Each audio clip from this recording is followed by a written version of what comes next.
A black Trump supporter, a supporter who cared so much about Trump's candidacy that he wanted to volunteer to get him elected, now says that he was discriminated against in Florida by a right-wing political advocacy group that ended in them repeatedly referring to him as a slave after just 12 days of working for this organization. And that when he complained about the way he was treated, again, a guy who just wants Donald Trump back in office, they fired him for complaining.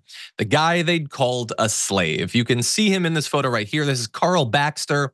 He's suing Americans for Prosperity. This is a big organization on the right. This is not some like fly-by-night thing. It's a grassroots organization established by Charles and David Koch, two of the richest people in the world. You know, grassroots. A storm is tearing up the digital media industry. Only our audience can save us in these difficult times. Help us reach our goal of 100,000 new members at tyt.com/team. Anyway, his lawsuit accuses Americans for Prosperity of race discrimination, retaliation, and wage theft. They want back pay as well as the legal fees, the cost of the legal fees. And so we want to give you an idea of what happened to him. So Americans for Prosperity did the sort of thing they did as a grassroots organization. They paid people to pretend to be unpaid volunteers. So they agreed to pay him $20 an hour to do door knocking duties, which seems fair, $20 an hour. I don't know if that's enough, in Florida, but it's something. But the issue is that they didn't actually want to pay him. So they were supposed to do $20 an hour and an unspecified mileage reimbursement. Apparently, he did a very good job, job in doing the door knocking. But he thought that he wasn't being given credit for all the hours he worked and all the doors that he knocked on. So he was being shorted on his pay. So he raised his concerns on a phone call with his supervisor. And that's where things go from a minor issue to a national scandal. So he was speaking with Roxanne Buckles, the AFP Grassroots Engagement Director. So she's white, as will become very clear. And she proceeded to call him a, quote, slave and demand that he confirm that he's a slave, stating as follows, quote, "I know you're doing the work and I can see the doors that you're hitting on my iPad on my side.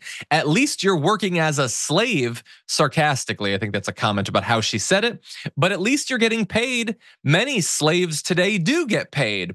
Many used to never get paid. Are you a slave? And he was highly offended, I think understandably so, and went to the supervisor and eventually gets canned as a result of that. And so when she heard that he was being shorted his pay, she called him a slave 3 times, which is too many times, I think, Sharon. I don't know how you think this isn't going to make a bad situation, a horrible situation for your organization, but that's what she did. What do you make of it? I don't know if it is a horrible situation for their organization. I think it's so god awful that this is what they're looking for.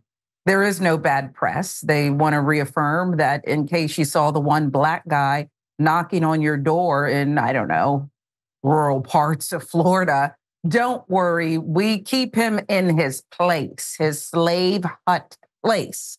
I don't know what I'm supposed to do with this.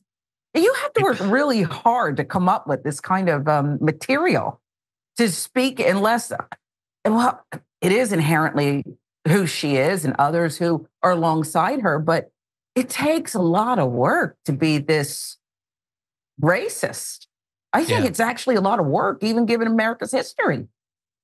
And look, the fundamental issue, I'm guessing, if these allegations are true, is that she's a vicious bigot and racist. But even if that's the case, you get that your guy is trying to win an election, right? You get that he in particular is trying in a really shallow, weird way to get black voters, especially black men, to support him. So maybe don't say this stuff, like even just in a selfish way, don't say this stuff. Anyway, they say the organization is not going to comment on this as it's going forward. The lawsuit will proceed. I hope he gets his pay at the very least.